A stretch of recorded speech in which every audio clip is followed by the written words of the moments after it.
For 2 decades, this company was the most mysterious company in Silicon Valley. The media called them the spy tech firm that helped catch bin Laden. But as of today, the mystery is gone, replaced by a financial juggernaut. If you missed the run from $6 to $150, you need to see this evidence. It's been touted as the messiah of AI, whilst also being embroiled in controversies and conspiracy theories. But after a 100% run in the last year, is it a trillion-dollar powerhouse or a valuation bubble waiting to pop? Today we're talking about Palantir Technologies, ticker PLTR. Founded in 2003 by Peter Thiel and Alex Karp, to help the US intelligence community find needles in haystacks. Thiel said Palantir was a mission-oriented company that could apply software similar to PayPal's fraud recognition systems to reduce terrorism while preserving civil liberties, and originally funded by the CIA and FBI's early investments via the intelligence community venture capital firm In-Q-Tel. Thiel named the startup after the Seeing Stone in Tolkien's Legendarium from The Lord of the Rings. To understand why the commercial world is obsessed with Palantir, you have to understand their three-headed beast: Gotham, Foundry, and the rocket ship that is AIP. So, what are the three pillars? Gotham, known as the Warrior. This is the shield. Defense, border security, military logistics. In 2026, it's no longer just a project.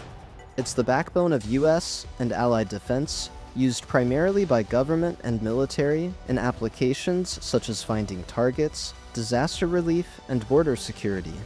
Foundry, known as the Architect. The commercial version that helps mega corporations like Airbus or BP manage complex supply chains. Think of it like this.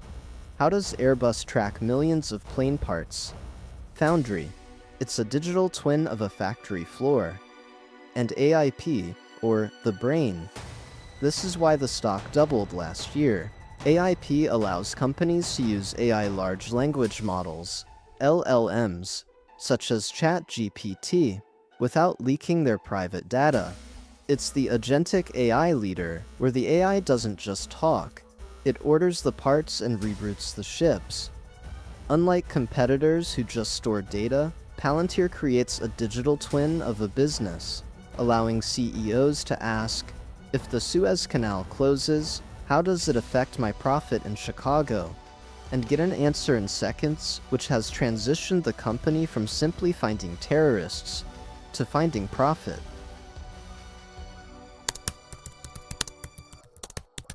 The chart is a V-shaped recovery for the history books. After years of volatility, the company has recently surged, driven by the explosion in AI demand. But even now, the stock remains highly controversial.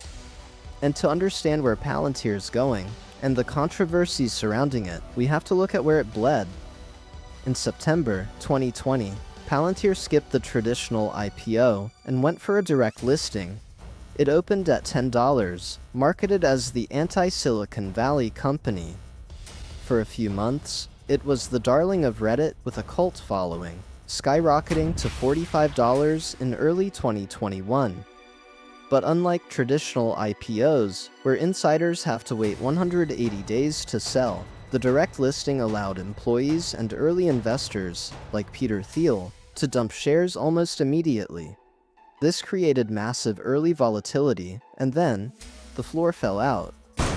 High interest rates and massive net losses sent the stock into a death spiral. By December 2022, Palantir hit an all-time low of just $5.92. It was an 85% wipeout. Most analysts left it for dead, but that $6 mark? That was the ultimate clue. It was the foundation for the 3,000% recovery we are witnessing today. At $150, it's doubled in a year. However, it's down 16% year-to-date as the Nasdaq faces valuation gravity, and a new cult is emerging. The anti-Thiel, anti-Palantir cult. So after bottoming at $6 in 2022, it's been a massive journey for long-term holders. This company is no longer just a spy tech company consultancy anymore, and its stock price rally has reflected this. As of today, it has evolved into the operating system for the modern AI-driven enterprise. Is Palantir overvalued, or is the market still underestimating the ontology? Let's dig deeper into the financials. Financially, Palantir has entered a new phase. The 2025 earnings report was incredible and historically significant. Revenue hit $4.48 billion, up 56%. The US commercial growth is the real story, exploding by 109%. This is the smoking gun for investors. It proves Palantir has successfully moved from government contracts to the boardrooms of the Fortune 500. $1.62 billion in GAAP net income. With $7.2 billion in cash and zero debt, they are a cash printing press. Institutional ownership is now at 48%, led by Vanguard and BlackRock, but retail sentiment remains a cult classic. And using the Rule of 40 as a gold standard metric used by Wall Street to decide if a software company is healthy or just burning cash, we are looking at a stock that just printed a 127%. A score of 40 is great. Palantir at 127 is in the 1% of the 1%. For anyone unfamiliar with the Rule of 40, imagine a car. Revenue growth is the speedometer, and profit margin is the fuel gauge. Most cars can go fast, but they run out of gas instantly. Other cars have plenty of gas, but they move like a snail. The Rule of 40 finds the supercars that can go 100 miles per hour while still gaining fuel in the tank. Palantir isn't just a supercar. At a score of 127, it's a rocket ship. Strong revenue growth, improving profitability, and a massive cash position. This is no longer just a speculative company. It's becoming a real business. As always on the Ticker Detective, let's take a look at the ownership. Who really owns Palantir? If you think it's the shareholders, you haven't looked at the Class F shares. Through a complex voting trust, founders Peter Thiel and Alex Karp control nearly 50% of the voting power, regardless of how many shares you own. It is, for all intents and purposes, a founder-led fortress. However, the smart money is finally moving in. As of March 2026, institutional ownership has crossed the 50% threshold, led by Vanguard and BlackRock. But there's a red flag on the play. In the last 90 days, insiders have been dumping stock, with Peter Thiel himself offloading $250 million worth in early March. Is the captain leaving a sinking ship, or just taking profits at the top of a historic mountain? So, let's now take a look at the bull versus bear cases. The bull case centers on a partnership that is reshaping the world, NVIDIA. The bull case is simple, and it's massive. In March 2026, the NVIDIA-Palantir alliance has moved past press releases into actual infrastructure. Palantir's AIP is now natively integrated with NVIDIA's Blackwell Ultra GPUs. First, there's the Sovereign AI Factory. This is the massive untracked catalyst. Countries, think UK, Japan, UAE, are terrified of losing their data to US-based clouds. Palantir and NVIDIA are building sovereign AI factories, complete data centers where the country owns the hardware, NVIDIA, and the brain, Palantir. So nations are hiring Palantir to build their own data centers. It turns Palantir from a software company into an infrastructure essential. You don't just buy Palantir, you build your national security on it. Second, there's the bootcamp strategy. Critics used to say Palantir was just a fancy consultancy that took years to set up. The bootcamps changed everything. Palantir now brings companies in for a 5-day bootcamp where they build a working prototype using the company's actual data. These boot camps have slashed the sales cycle by 90%. AIP is becoming the industry standard for agentic AI, where software doesn't just talk, it acts. And all this leads to customer stickiness.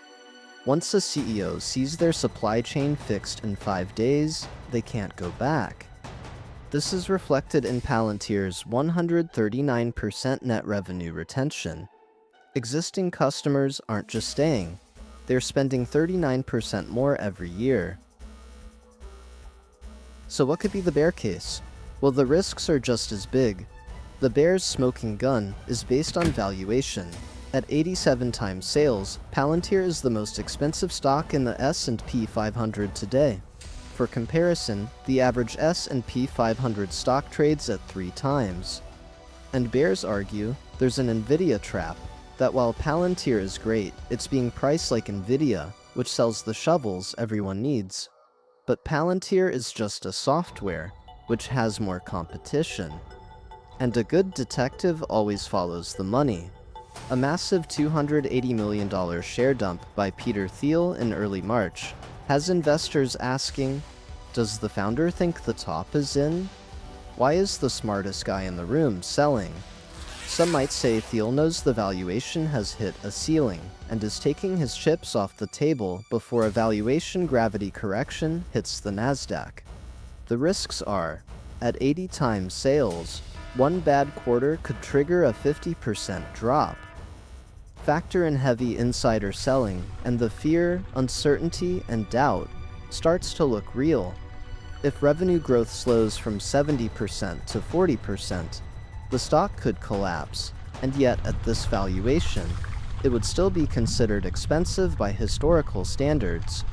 So the ultimate argument is that even if the company executes perfectly, at $150 a share, you aren't just buying a company. You are buying a dream of the future. The question is, how much are you willing to pay for that dream? So what is Palantir? A revolutionary AI company? Or an overhyped bubble? The truth is somewhere in between. Because while the technology is real, the expectations may already be priced in. Palantir is one of the most followed stocks among retail investors, and right now it's trending again. My verdict? It's a core growth hold. You're paying for perfection at these levels. If you're looking to enter, some might want to wait for the $135 support shelf. If the 2026 revenue guidance of $7.2 billion holds, the valuation will eventually catch up. What do you think? Are you a Palantir cultist or a valuation bear? Let me know in the comments. Case closed. Quick disclaimer, this isn't financial advice, just my take. Always do your own research. For more stock breakdowns, subscribe to Ticker Detective. And as always, invest smart, stay sharp. Thanks for watching.